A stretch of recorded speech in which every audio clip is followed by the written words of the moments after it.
Hello दोस्तों, कैसे हो? आपका स्वागत है त्रिपाण स्टडी सेंटर में। आज जो हम करने जा रहे हैं क्लास 12th एनआईएस बोर्ड का जो है चैप्टर नंबर 8 पॉलिटिकल साइंस का, जिसमें हम करेंगे इंडियन फेडरल सिस्टम यानी भारतीय संघीय व्यवस्था।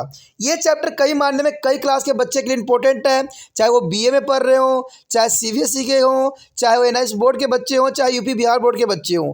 हर क्लास के लिए इंपॉर्टेंट रहेगा। अगर उनके सिलेबस में इंडियन फेडरल सिस्टम है तो ये चैप्टर उनके लिए अत्यंत महत्वपूर्ण साबित होगा।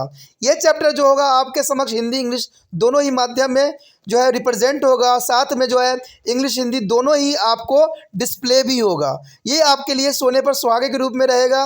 दोस्तों, चैप्टर स्टार्ट करने से पहले एक बात जो मैं हमेशा कहता हूँ, जिसको आपको सोचना भी चाहिए, विचार भी करना चाहिए और अमल भी करना चाहिए, वो ये है कि जब भी वीडियो देखिए पूरा देखिए, क्योंकि अधूरा जानकारी सदैव खतरनाक होता है। साथ में एक इंपॉर्टेंट बात ये भी रहता है, अगर आप पहली बार वीडियो देख रहे हो तो लाइक शेयर सब्सक्राइब करना मत भूलना, क्योंकि दोस्तों लाइक कीजिएगा तो बनाने वाले का मनोबल बढ़ता है, सब्सक्राइब कीजिएगा तो इससे ये होता है कि जब भी मैं कोई वीडियो डालूंगा उसका नोटिफिकेशन आपको समय रहते मिल जाएगा। और देखिए, शेयर का मतलब ये होता है कि आपके थ्रू न जाने किन बच्चों को हेल्प मिल जाए, ये आप भी नहीं जानोगे, इसलिए जो है आप शेयर जरूर करो, ठीक है। व्हाट्सएप स्टेटस पे भी लगाओ। दोस्तों, एनएसएस सेंटर जो है कई मानने में बहुत से बच्चों के लिए हेल्पफुल है, चाहे वो 8th क्लास हो, 9th 10th 11th 12th हो, चाहे वो एनआईएस बोर्ड के बच्चे हों, ठीक है, चाहे बीए एमए के बच्चे हो, सभी क्लासों के लिए कुछ ना कुछ जो है त्रिपाण सेंटर में उपलब्ध है। तो इसलिए आपके लिए ज़रूरी है कि आप सब्सक्राइब करके इसको चैनल को जो है सेव कर लो, नहीं तो बाद में अगर रिसर्च करोगे तो शायद आपको ये चैनल प्राप्त ना हो।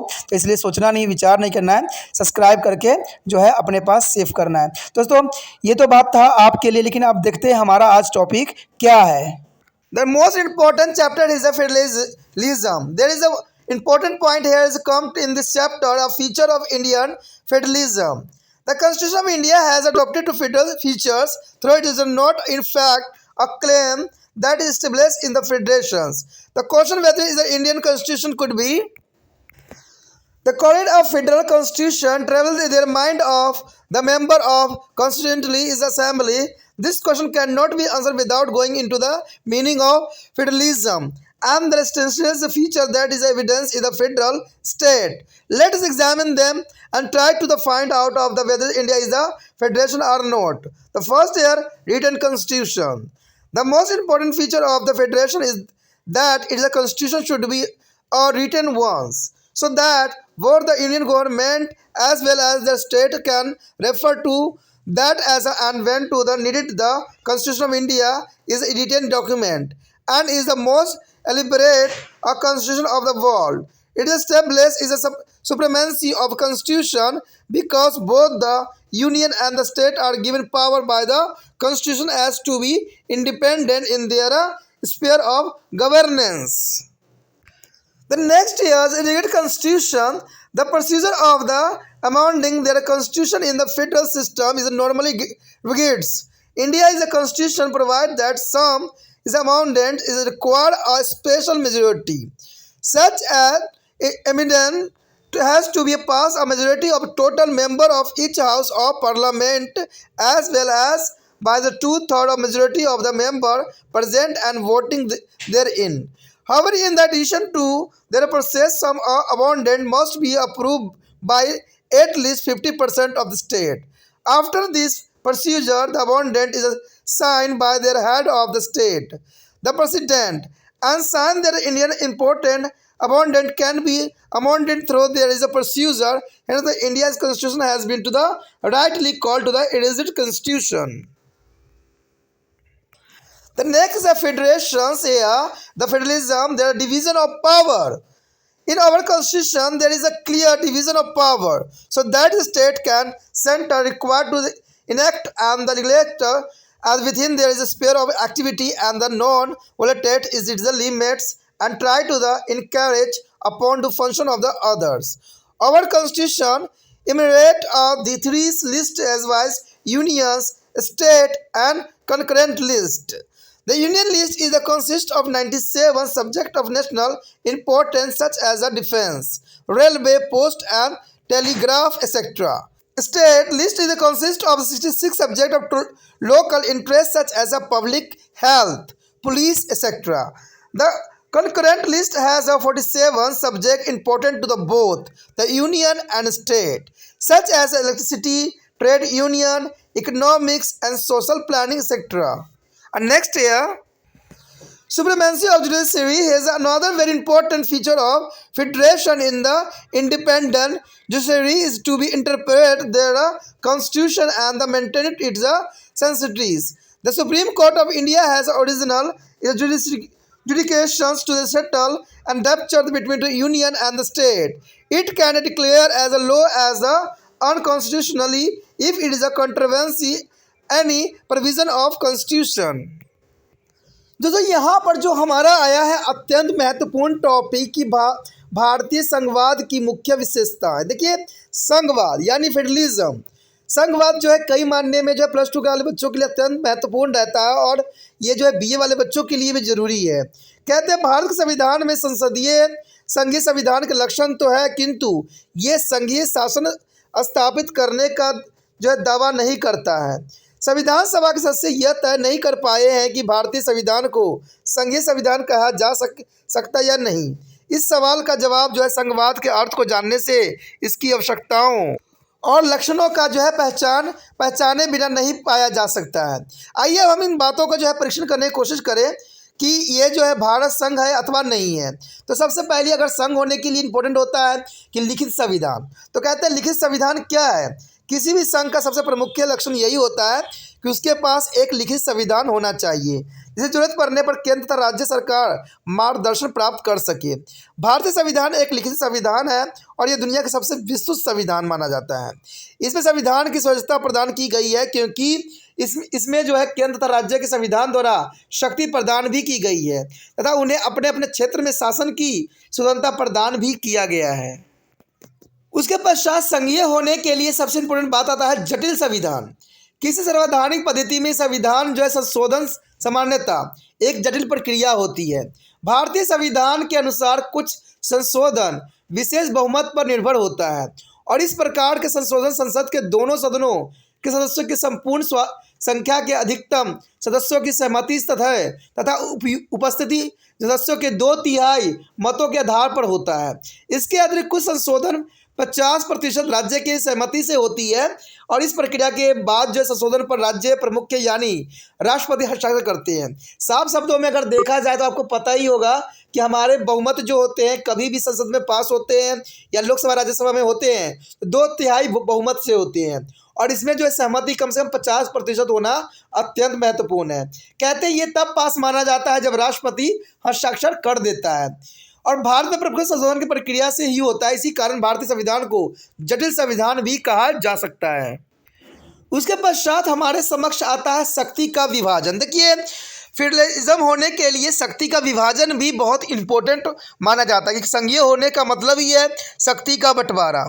हमारे संविधान में शक्तियों का स्पष्ट विभाजन है और इस प्रकार केंद्र तथा राज्य सरकार एक दूसरे के बिना बाधा हुआ पहुंचाते हैं, यानी तो एक दूसरे को बाधा नहीं पहुंचा पाएंगे क्योंकि अपनी सीमाओं का बिना अतिक्रमण किया तथा दूसरे की गतिविधियों में हस्तक्षेप किए बिना सुचारू रूप से अपनी विधायी शक्तियों का प्रयोग कर सकते हैं। इसके लिए हमारे संविधान में 3 प्रकार की सूची का वर्णन है। इसमें केंद्र सूची, राज्य सूची और समवर्ती सूची आती है। तो ये भी काफ़ी इंपॉर्टेंट होता है कौन कौन सी सूचियाँ हैं, तो आपको याद रखना होगा केंद्र सूची, राज्य सूची और समवर्ती सूची। केंद्रीय सूची में जो है 97 राष्ट्रीय महत्व को विषय को जो है उल्लेख किया गया है जिसके अंतर्गत रक्षा, रेलवे, डाक एवं तार आदि जो है विषय आते हैं। राज्य सूची में जो है 66 स्थानीय महत्व के विषय जैसे कि शिक्षा, जन स्वास्थ्य और पुलिस आदि आते हैं। समवर्ती सूची केंद्र तथा राज्य दोनों के संबंधित जो है 47 महत्वपूर्ण विषय जैसे बिजली, मजदूरी संगठन, आर्थिक सामाजिक योजना आदि सम्मिलित किया गया है। उसके पश्चात आता है न्यायपालिका की स्वच्छता। देखिए संघ के अन्य लक्षणों में एक महत्वपूर्ण लक्षण यह भी है कि उसके पास एक स्वतंत्र न्यायपालिका हो जो कि संविधान की व्याख्या भी करे तथा उसकी पवित्रता की रक्षा भी करे। केंद्र तथा राज्य के बीच जो है संपन्न विवादों को सुलझाना सर्वोच्च न्यायालय का मूल्य क्षेत्र अधिकार होता है। यदि केंद्र अथवा राज्य सरकार द्वारा पारित कोई भी कानून संविधान के किसी प्रावधान का उल्लंघन करता है तो सर्वोच्च न्यायालय उसे असंवैधानिक घोषित कर सकता है। The one next topic is the nature of Indian federations. There is nature of Indian federation here in a spirit of the fact that a Indian constitution establishes a federal structure. It is needed a very difficult to put the Indian constitution in the category of the true federation. The framers of their constitution have modified the true nature of Indian federation by the incorporating and contains non-federal feature in its this are. The Article 1 of the Constitution describes the Indian as a union of states, which impels there are two things. First, it is not a result of the agreement among the states, and secondly, the states have no freedom to be scattered or separate from union. Besides, their constitution of their union and the state is a single framework from which is the neither can get out and within which there must function. The federation is a union because it is a indispensable and help of maintaining the unity of the countries. The center appointed the governors of the state and may be take over to the administrations of the state on the recommendations of governor or otherwise. In other words, the governor is the agent of the center in the state. The working of Indian federal system clear reveals that is the governor has acted more as center representative than as the head of the state. This enabled the union government to exercise control over the state administrations. The control of union over state after the imposition of the is a national emergency. The equality of the unit in the federation is a base granted by their equal representation in the upper house of the federal legislatures is mean parliament. However, this is not applicable in the case of Indian state. They have a unique, unequal representation in the Rajya Sabha. In a true federation such as that of the United States of America, every state, irrespective of their size, term, area, and population, it is a sent two representative in the upper house as a senate. In addition to all the important is appointment such as a chief election commissioner to the controller and the auditor of general are made by the union government. And besides, there is the single citizenship. There is no provision of the separate constitution for the state. The state cannot be proposed to the amendment to the constitution. As such, amendment can only be made by the union parliament. In order to ensure the uniformity of the administrative system and the maintaining minimum common administrative standard without impairing the federal system, all India service such as the IAS and IPS has been to create which are kept under control of the union. In a financial matter too, the state depend upon the union to the great extent. The state do not pose or acquire financial resource to be meet their requirement. And during a financial emergency, their center exercise a fully control over to state finance. And in case of disturbance of many states are part of threat of there is a union government is empowered to the depth of center force in the state or to their disturbed part of the state. And also parliament has by their law may be increasing or decreasing the area of any state and maybe later it is name and boundaries. The federal principle of envisages of dual system of court, but in India we have a unfettered judiciary with their Supreme Court at the apex. The Constitution of India establishes a strong center by the assigning all the important subject to the center as per union list. The state government has a very limited power. Our financial state are dependent on the center. From the above discussion, it is clear that there is a title of the favor of the center at the cost of state. The states have to be work in the close and cooperation with the center. This has a lent to the support to the contentions that is the Indian constitution is a federal in form, but is a unitary is a spirit. Constitutional is a sport has been called it is a semi-federal or quasi-federal system. यदि बात यहाँ पर हम करें भारतीय संघ की स्वरूप के तो ये बहुत ही इम्पोर्टेंट रहेगा। कहते हैं भारत का संविधान एक संघीय संरचना की स्थापना करता है और इस तथ्य के बावजूद भारतीय संविधान को जो है विशुद्ध रूप से संघीय श्रेणी में रखना कठिन भी है। संविधान के निर्माताओं ने इसके संघीय लक्षणों में परिवर्तन करके इनमें कुछ गैर संघीय विशेषताओं भी जोड़ दी गई है। कहते हैं ये जोड़ी गई विशेषता कुछ इस प्रकार है। अगर देखा जाए तो संविधान के अनुच्छेद 1 में यह कहा गया है कि भारत राज्य का एक समूह है। इसमें दो बातें निहित होती है। पहला तो यह है कि राज्यों के बीच आपसी समझौते का परिणाम नहीं है, और दूसरी यह कि राज्यों को केंद्र से अलग हो जाने अथवा स्वतंत्र रूप से बाहर करने की छूट नहीं है। इसके अलावा केंद्र तथा राज्य दोनों के लिए एक ही संविधान है, जिसके भीतर ही केंद्र तथा राज्य दोनों के कार्य करना है। संघ एक समूह है क्योंकि इसे समाप्त नहीं किया जा सकता, एवं यह देश में एकता कायम रखने में काफ़ी इम्पोर्टेंट अपना योगदान भी देता है। कहते हैं राज्य के राज्यपालों की नियुक्ति केंद्र ही करता है तथा इसकी जो है अनुशंसा पर या उसके बगैर भी राज्य प्रशासन के केंद्र अपने हाथों में ले सकता है।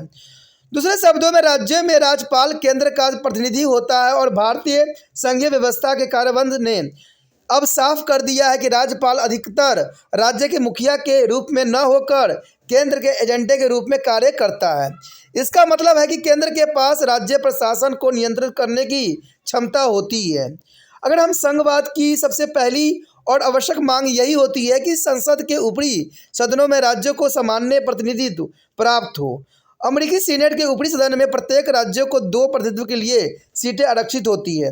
आपको अगर पता होगा कि अमेरिका में 50 टोटल जो है राज्य हैं, और 50 राज्य में से 2-2 व्यक्तियों को जो है सीनेट के लिए चुना जाता है।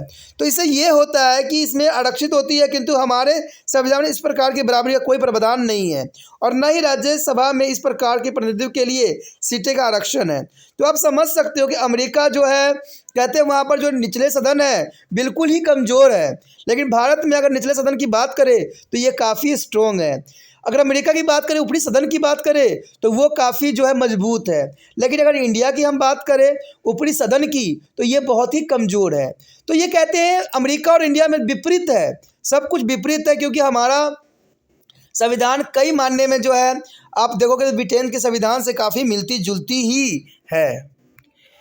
इसी क्रम में लगभग सभी महत्वपूर्ण पद जैसे मुख्य चुनाव आयुक्त, महालेखित परीक्षक आदि की नियुक्तियां केंद्र सरकार द्वारा ही किया जाता है। यहाँ इकहरी नागरिकता का प्रावधान है, और यहाँ अलग राज्य के लिए अलग अलग संविधान का कोई प्रावधान नहीं है। संविधान में किसी भी प्रकार के संशोधन का ये पहल केंद्र सरकार ही कर सकता है। राज्य सरकार के संविधान में किसी संशोधन का प्रस्ताव नहीं लाया जा सकता, यानी राज्य सरकार में कोई तरह का ऐसा प्रावधान नहीं किया गया है। सारे के सारे जो होते हैं आपको पता ही होगा, केंद्र में ही सरकार के रूल रेगुलेशन बनते हैं। दूसरी बात अगर देखा जाए कड़ी नागरिकता का, कहते हैं अमेरिका में जो है डबल जो है सिटीजनशिप लिया जा सकता है, लेकिन इंडिया में ऐसा नहीं है। इंडिया में जो है सिंगल सिटीजनशिप का ही प्रावधान किया गया है, यानी आप भारत में कहीं भी रहो आपका एक ही जगह के जो है नागरिकता मिलेगी। इसी क्रम में संघीय ढांचों को छोड़े बिना यहाँ एकरूपता तथा न्यूनतम साझा जो है प्रशासनिक सत्र को बनाए रखने के लिए भी प्रावधान है। इसके लिए अखिल भारतीय सेवाओं जैसे कि IAS और IPS का जो है गठन किया गया है, जो कि केंद्र द्वारा नियंत्रित होती है। वित्तीय मामलों में भी राज्य केंद्र के ऊपर आश्रित रहता है, और राज्य अपनी जरूरतों के वित्तीय साधन भी खुद नहीं अर्जित कर सकते हैं। वित्तीय संकट के समय राज्य की वित्तीय स्थिति पर केंद्र का पूरा नियंत्रण हो जाता है। किसी राज्य में यदि किसी प्रकार की अशांति उत्पन्न हो जाते हैं तो केंद्र को यह अधिकार प्राप्त है कि वह उस राज्य में अथवा उस राज्य के अशांत हिस्से में केंद्रीय पुलिस बल के नियंत्रण के लिए भेजे। संसद को यह भी अधिकार प्राप्त है कि वह किसी राज्य के क्षेत्र को बढ़ा अथवा घटा सकती है, और साथ ही वह किसी भी राज्य के नाम अथवा उसकी सीमा रेखा में बदलाव अथवा परिवर्तन कर सकती है। उसके पश्चात है संघीय सिद्धांत दोहरी न्यायपालिका की व्यवस्था भी करता है, यानी देखा जाए तो संघीय सिद्धांत के अनुसार जो है दोहरी न्यायपालिका की व्यवस्था करती है। परंतु भारत में एकल न्यायपालिका है जिसके शीर्ष पर सर्वोच्च न्यायालय है, यानी भारत में एकल है, तो यहाँ पर जो है संघीय होने के दावा को नकारा जा सकता है।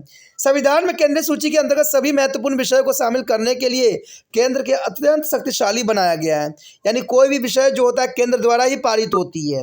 राज्य सरकार की शक्तियाँ बहुत ही सीमित होती है, और वित्तीय रूप से राज्य केंद्र पर ही निर्भर रहता है, यानी राज्य के सरकार की शक्तियाँ बहुत ही कम होती है। उपरोक्त चर्चा के बाद अब यह बात स्पष्ट हो गया है कि राज्य की शक्तियों को कम करते हुए शक्तियों के झुकाव केंद्र सरकार के पक्ष में है। राज्यों को केंद्र से निकट सहयोग करके ही चलाना पड़ता है और इस प्रकार इन बातों से इस विवाद को बल मिलता है कि भारतीय संविधान अपने स्वरूपों में तो संघात्मक है किंतु इसकी आत्मा एकात्मक है। यानी देखा जाए तो भारतीय संविधान अपने स्वरूप में संघात्मक है लेकिन आत्मा इसका जो है एकात्मक है।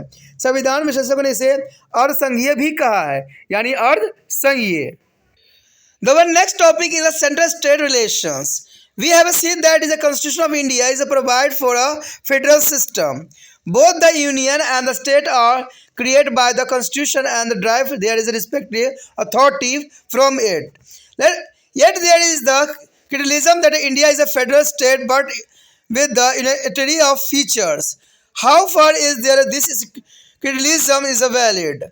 And there is to understand this is the describable to study the relationship between the union and state. The relation between the center and the state which the constitute there is a core of federalism has been to the immigrated is a parts is a 11 and 12 of the constitution under the head legislative and administrative and financial relation. Let us examine them one by one. The first here the legislative relations. The regardings are relative relation. There is a threefold division of the power in the constitution. We have a following their system in which there are two lists of legislative power, one for the center and other for the state.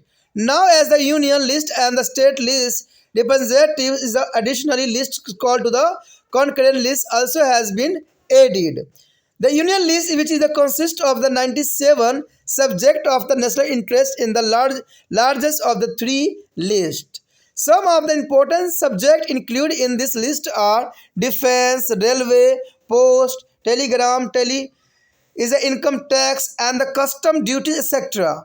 The parliament has exclusives is a power of enact law on the subject including in the union list for the entire country. And the state list consists of the 63 subjects of the local interest. Some of the important subjects included in this list are trade and commerce within the state, police, fisheries and forest, industry, etc. The state legislature has been to the empowered to make a law on the subject included in the state list. The concurrent list is the consist of 47 subjects of common interest to the both the union and the state. Some of the subjects included in the list are stamp duties, drugs, poisons, electricity, newspaper, etc. Both the parliament and the state legislatures can be make law on the subject included in this list. But in case of conflict between the unions and the state law of relating to the same subject, the union law prevails over to state law. Power to legislature on all the subject not included in any of the three lists vested with the parliament. Under content is a circumstance there a parliament can legislate on the subject are mentioned in the state list. The next year is the administrative relation. The framers of the Indian Constitution never to intend to create administrative cooperations and coordination between to the central and state. There is the most important is a create is a cooperation and coordination between the central and state. The executive power of the state is to be exercised in such a way as the ensure a compliance with the law made by the parliament. Further, union executive is empowered to give a direction to a state if the necessary for the requested purpose.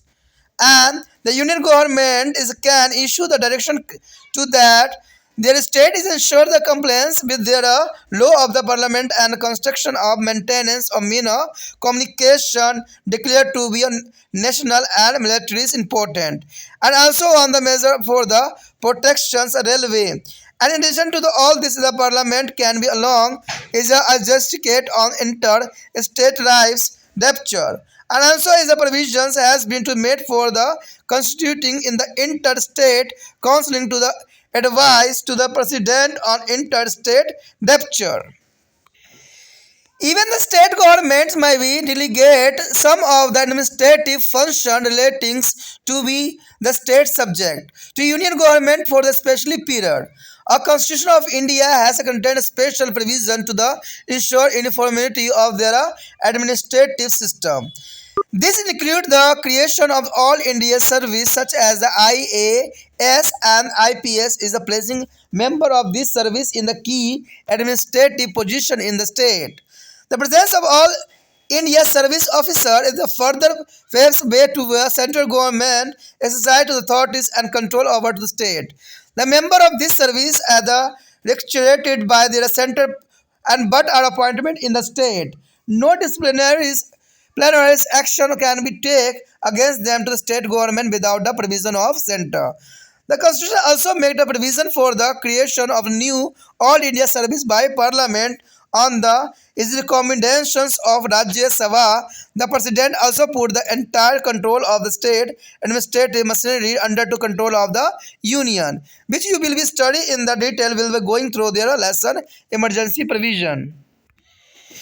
You would we also recall that the union executive is empowered to give such a direction to a state as the many appear necessary for a purpose to union government. The union government has a wide power to the issue direction based on the subjective view of the union and may therefore interfere with their state is autonomous in there is a field of administrations.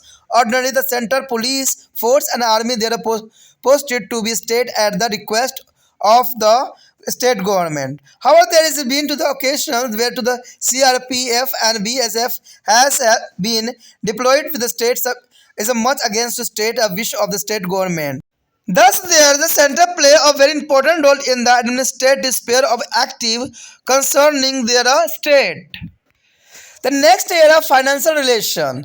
The distribution of financial resource, especially critical, is determining of the nature of the state is a relation with the center.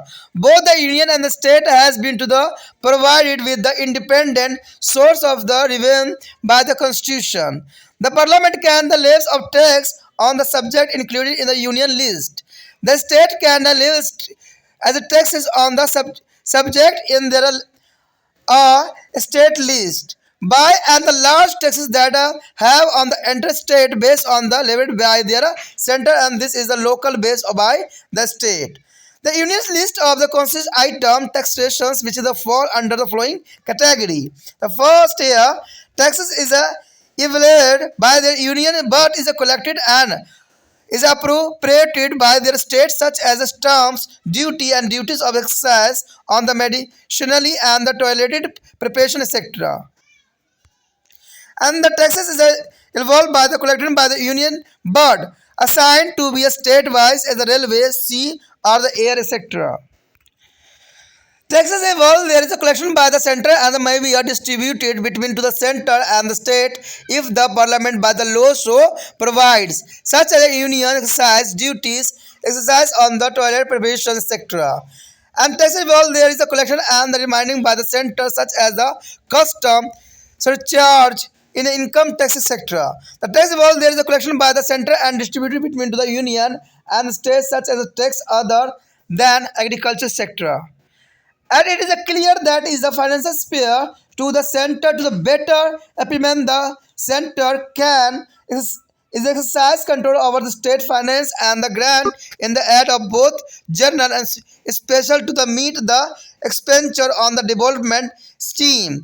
During the financial emergency, the president has the power of suspended to the provision regarding to the division of taxes between the center and state. And he can also impose the other restriction on the expenses of the state. A state plan that formed within the is a properties of the central plan to there as executed with their approval of the planning commission. Further, state has to be carried out of the center is a sponsored as scheme which the center gives to the grant and the condition under which these are to be made. The planning commission has a create and over centralize a planning system. No innovatives is left to be state and the central formulate a change has been is improved with the unimaginatives imposed upon them. यहाँ पर दोस्तों जो हमारा आया है वो केंद्र राज्य संबंध। देखिए हम इस बात से पहले चर्चा कर चुके हैं कि भारतीय संविधान एक संघात्मक ढांचे का निर्माण करता है और केंद्र और राज्य दोनों का निर्माण जो है संविधान द्वारा ही होता है और दोनों अपनी शक्ति जो है संविधान से प्राप्त करते हैं। और कुछ लोगों का यह भी गंभीर आरोप है कि भारत एक संघ है तो किंतु इसमें पूरक एकात्मक लक्षण भी कुछ मौजूद है। यह आलोचना कहाँ तक सही है, इस बात को समझने के लिए केंद्र राज्य संबंधों का अध्ययन करना अत्यंत महत्वपूर्ण है। संविधान के 11 और 12 के विधायी, प्रशासनिक और तथा वित्तीय आधारों पर केंद्र तथा राज्य के बीच संबंधों की चर्चा हम कर सकते हैं। तो सबसे पहले हमारा कैटेगरी आता है विधायी संबंध। देखिए, हमारे संविधान में विधायी संबंधों को लेकर अधिकारों का त्रिस्तरीय विभाजन किया गया है। विधायी अधिकारियों के संबंध में 2 सूचियां होती है। पहली सूची जो है केंद्र सूची और दूसरी सूची राज्य सूची के अंतर्गत आता है। इसके अतिरिक्त एक अन्य सूची भी इसके साथ जोड़ी दी गई है जिसे हम समवर्ती सूची के नाम से जानते हैं। इन तीनों सूचियों में सबसे लंबी सूची केंद्र सूची की है, जिसमें राष्ट्रीय हितों की संबंधित जो है 97 मामले का उल्लेख है। इसमें रक्षा, रेलवे, डाक तार, आयकर, अबकारी आदि मामले आते हैं। संसद को संपूर्ण देश में कानून बनाने तथा केंद्रीय सूची का कार्य करने के लिए विशेष अधिकार भी प्राप्त है। उसके पश्चात राज्य सूची में जो है स्थानीय मुद्दे में संबंधित 66 जो विषय का उल्लेख है। इसमें से कुछ जो है महत्वपूर्ण मामले जैसे राज्य में वर्णित तथा जो है व्यापार, पुलिस, मत्स्य पालन, वन उद्योग आदि उल्लेखित है। विधानमंडल को राज्य सूची में सम्मिलित सभी विषयों पर कानून बनाने का पुण्य अधिकार प्राप्त है, किंतु संबंधित राज्य सिर्फ अपने राज्य में संबंधित मुद्दे पर ही कानून बना सकता है। समवर्ती सूची केंद्र तथा राज्य दोनों से संबंधित जो है 47 मामलों का उल्लेख हुआ है। इसमें मुद्रिक शुल्क और औषधि, बिजली, अखबार आदि विषय महत्वपूर्ण है। संसद तथा विषय जो है विधानमंडल दोनों ही सूची में सम्मिलित विषय का कानून बना सकते हैं। यदि किन्हीं स्थिति में एक ही विषय पर राज्य तथा केंद्र द्वारा बनाए गए कानून के बीच द्वंद्व उत्पन्न हो जाता है तो ऐसी स्थिति में केंद्र सरकार द्वारा बनाया गया कानून ही मान्य होगी। यदि इन तीनों सूचियों में सम्मिलित विषयों को अतिरिक्त किसी विषय पर कानून बनाना है तो उस पर जो है संसद का विचार करती है। उसके पश्चात हमारे समक्ष है प्रशासनिक संबंध। देखिए, केंद्र तथा राज्य के बीच जो है प्रशासनिक संबंधों को लेकर हमारे संविधान निर्माताओं के मन में कभी भी 2 स्वतंत्र प्रशासनिक इकाई के निर्माण की इच्छा नहीं रही, बल्कि उन्होंने दोनों के बीच जो है कहते हैं कोऑर्डिनेशन और कोऑपरेशन बनाए रखने की कोशिश किया। यानी देखा जाए तो समन्वय और सहभागिता जो है बनाना काफ़ी उन्होंने महत्वपूर्ण समझा। राज्य के कार्यपालिका संबंधी अधिकार संसद द्वारा बनाए गए कानून के जो है भीतर ही प्रभावित होते रहते हैं। इसके अलावा यदि कभी जरूरत पड़े तो केंद्रीय कार्यपालिका राज्य कार्यपालिका को निर्देश भी दे सकते हैं। केंद्रीय सरकार राज्य को संसदीय कानून के अंतर्गत राष्ट्रीय एवं सैनिक महत्व को दृष्टिकोण से संचार, रेलवे आदि सुरक्षा के लिए दिशा निर्देश जारी करती है। इस क्रम में अगर हम देखें अंतर्जातीय नदियों के संबंध विवादों पर संसद केवल अकेले फैसला कर सकती है। इसके अलावा एक प्रावधान यह भी है कि राज्य के बीच उत्पन्न विवादों पर राष्ट्रपति की सलाह लेने के लिए एक अंतर्राज्यीय परिषद का गठन भी किया जाए। यहाँ तक कि राज्य से संबंधित कुछ प्रशासनिक कार्य राज्य सरकार एक निश्चित अवधि के लिए केंद्र सरकार को सौंप भी सकती है। भारत संविधान में प्रशासनिक प्रणाली की एकरूपता का प्रावधान है और इसके लिए अखिल भारतीय प्रशासनिक सेवाओं का गठन भी किया गया है और उसके द्वारा नियुक्तियां अधिकारी जैसे आईएएस और आईपीएस अथवा अन्य नियुक्तियां पदाधिकारी राज्य प्रशासन में धुरी का काम करते हैं। अखिल भारतीय सेवाओं के पदाधिकारियों के माध्यम से केंद्र सरकार अपनी सत्ता का इस्तेमाल करते हुए राज्य पर नियंत्रण रखती है। इन सेवाओं के सदस्य जो है केंद्र द्वारा नियुक्त होते हैं तथा राज्य में सेवा भी देते हैं। राज्य सरकार केंद्र की अनुमति के बिना उसके खिलाफ कोई भी अनुशासनात्मक कार्रवाई नहीं कर सकती है। संविधान में यह भी प्रावधान है कि राज्यसभा के अनुमोदन यानी संशोधित पर संसद नए अखिल भारतीय सेवाओं का गठन भी कर सकती है और केंद्र सरकार के माध्यम से राष्ट्रपति राज्य प्रशासन पर नियंत्रण भी रखता है। और इस बात को समझने के लिए जब आपातकालीन प्रावधान का अध्ययन भी करना जरूरी होगा। जो हमारा चैप्टर आपातकाल होगा उसमें हम सारी बातों को जो है डिटेल से पढ़ेंगे। आपको यह भी बात याद होगी कि जरूरत पड़ने पर केंद्रीय कार्यपालिका और जो है कार्यपालिका की जो प्रशासनिक निर्देश दे सकती है, यानी केंद्रीय अथवा राज्य प्रशासन की जो है स्वतंत्रता पर निर्देश जारी करने के संबंधी केंद्र सरकार को विस्तृत अधिकार प्राप्त है। राज्य के आग्रह पर केंद्र सरकार केंद्रीय पुलिस बल अथवा सेना को कहीं भी नियुक्त कर सकता है और यदि कोई ऐसा अवसर आया तो राज्य के हितों का ध्यान रखते हुए केंद्रीय पुलिस बल तथा सीमा सुरक्षा बल को पूरे राज्य में फैलाया जा सकता है। इस प्रकार हम देखते हैं कि राज्य प्रशासन केंद्र एक बहुत ही अहम भूमिका अदा भी करती है। उसके पश्चात हमारे समक्ष वित्तीय संबंध। देखिए, केंद्र के साथ राज्य के संबंधों के निर्धारण में राष्ट्रीय संसाधनों का बंटवारा बहुत ही महत्वपूर्ण स्थान रखता है। संविधान में केंद्र राज्य दोनों के लिए स्वतंत्र राष्ट्रीय संसाधनों की व्यवस्था की गई है। संघीय सूची में शामिल विषय पर संसद का कर लगा सकती है और राज्य सूची के विषयों पर राज्य सरकार कर लगा सकती है। साधारणतः अंतर्राज्यीय जो है करों की आगाही केंद्र सरकार द्वारा तथा स्थानीय करों की उगाही जो है राज्य सरकार द्वारा किया जा सकता है। कहते हैं अगर देखा जाए यहाँ पर तो केंद्र सूची में निबंध करे की आगाही निम्न श्रेणी में की जा सकती है। करों का निर्धारण तो केंद्र सरकार द्वारा किया जाता है, किंतु इनका आकलन और संचालन राज्य सरकार द्वारा किया जाता है। जैसे मुद्रक शुल्क, दवाई पर उत्पादन कर, प्रसाधन संबंधी प्रस्तुत आदि। रेलवे, समुद्री तथा हवाई करों का जो है निर्धारण करना, उगाही करना केंद्र का ही कार्य है, किंतु उन्हें राज्य को दे दिया जाता है। यदि संसद यह कानून बना दे कि जैसे केंद्रीय उत्पाद शुल्क अथवा प्रसाधन संबंधी वस्तुओं पर लगाए जाने वाले करों का बंटवारा केंद्र और राज्य के बीच होना चाहिए, तब इनमें संबंधित करों की आगाही और संकलन का कहते कार्य तो केंद्र करता है, किंतु केंद्र एवं राज्य के बीच करों का बंटवारा हो जाता है। कहते हैं केंद्र द्वारा निर्धारण एवं संकलन किए गए कर जिनका संचालन केंद्र करता है, जैसे अभिकारी अथवा आयकर आदि की संबंधित कर। केंद्र द्वारा निर्धारित कर जिनका संकलन संचालन केंद्र द्वारा किया जाता है, किंतु केंद्र तथा राज्य के बीच उसका बंटवारा हो जाता है, जैसे कृषि का अलावा लगाया गया कर। इस प्रकार वित्तीय क्षेत्र में भी केंद्र का बेहतर संसाधन उपलब्ध है। केंद्र राज्य के वित्तीय संसाधनों पर अपना नियंत्रण रखता है तथा राज्य की विकास योजनाओं के लेखा जोखा के आकलन के आधार पर सामान्य तथा विशेष दोनों प्रकार की स्थितियों में वह राज्य के वित्तीय सहायता प्रदान भी करता है। वित्तीय आपातकाल की स्थिति में राष्ट्रपति केंद्र तथा राज्य के बीच होने वाले करों के बंटवारे को स्थगित कर सकता है और राज्य के कुछ खर्चों पर प्रतिबंध भी लगा सकता है। राज्य की योजना का निर्धारण केंद्र की अगर देखा जाए तो प्राथमिकताओं के अनुरूप ही होती है एवं उनका कार्यान्वयन तथा योजना आयोग की समिति से ही होती है। इसके अलावा राज्य को केंद्र द्वारा आयोजित योजनाओं को लागू भी करना पड़ता है, जिसके लिए केंद्र ही अनुदान देता है एवं शर्त भी रखता है। योजना आयोग के जो अति केंद्रीकृत नियोजन की व्यवस्था बना दी है। राज्य के पास अगुवाई का कोई माध्यम नहीं है तथा केंद्रीय रूप से निर्धारित योजना जो है अव्यवहारिक रूप से लंब एवं बगैर उनकी स्थिति समझे उनके ऊपर थोप भी दी जाती है। The next topic is a demand and a great autonomy for the state. The founding father of Indian Constitution were deeply concerned about ensuring there is a unity and integrity of the country. They were aware of the force of its descriptions and its disunities as working within the country. This is dangerous at the time of independence could be handled only by the strong government at the center. Therefore, the framework of the Constitution assigned as the predominant role of the center. At the same time, there made a provision for the establishment of cooperative federalism.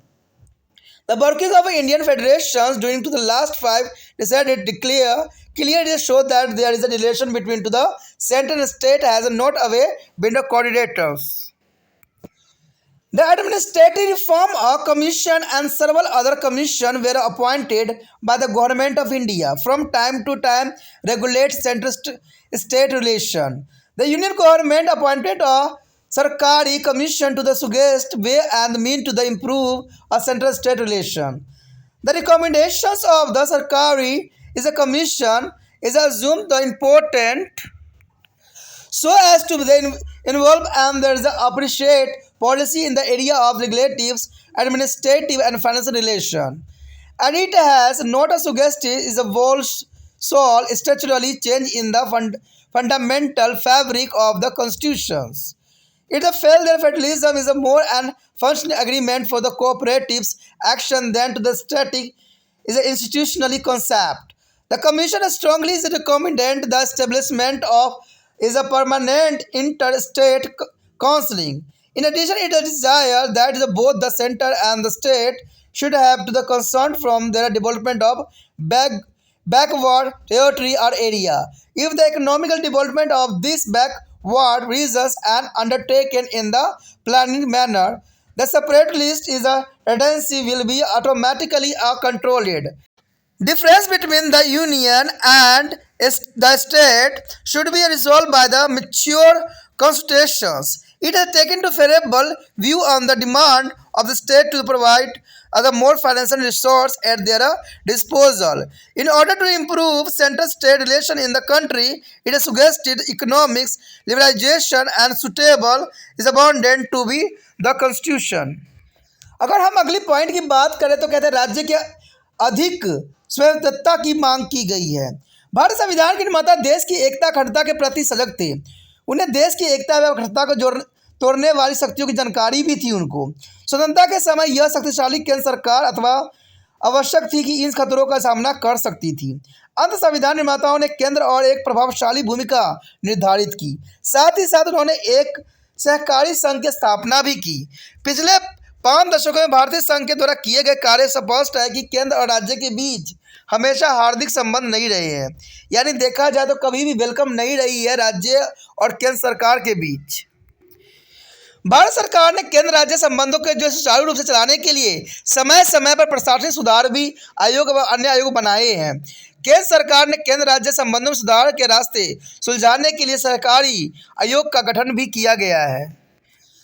सरकारी आयोग की सिफारिश द्वारा प्रशासनिक विधायी और वित्तीय संबंधों की महत्ता का पता चलता है। इसने संविधान की मौलिक संरचना में परिवर्तन भी की है, कभी सलाह नहीं दी है। इसके अनुसार संघात्मक होना अधिक अच्छी व्यवस्था है बजाय दृढ़ स्थापनिक कल्पना के। आयोग ने स्थायी अंतरराज्यीय परिषद की जो इस स्थान पर जोर दिया है।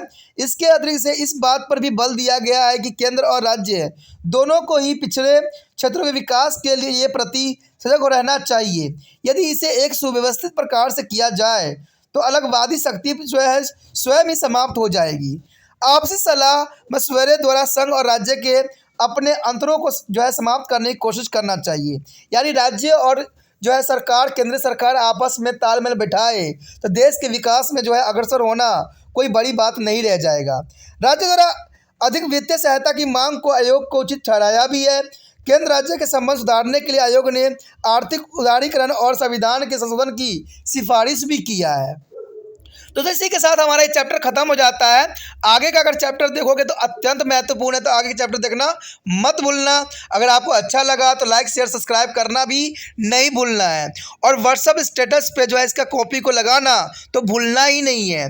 अगर पहली बार वीडियो देख रहे हैं तो चैनल को सब्सक्राइब करना भी आपके लिए अत्यंत महत्वपूर्ण रहेगा, क्योंकि बाद में अगर आप टॉपिक को अगर खोजोगे कि त्रिपाण स्टडी सेंटर में मिलेगा तो वो शायद आप रिसर्च करोगे यूट्यूब पे तो आपको शायद प्राप्त नहीं होगा।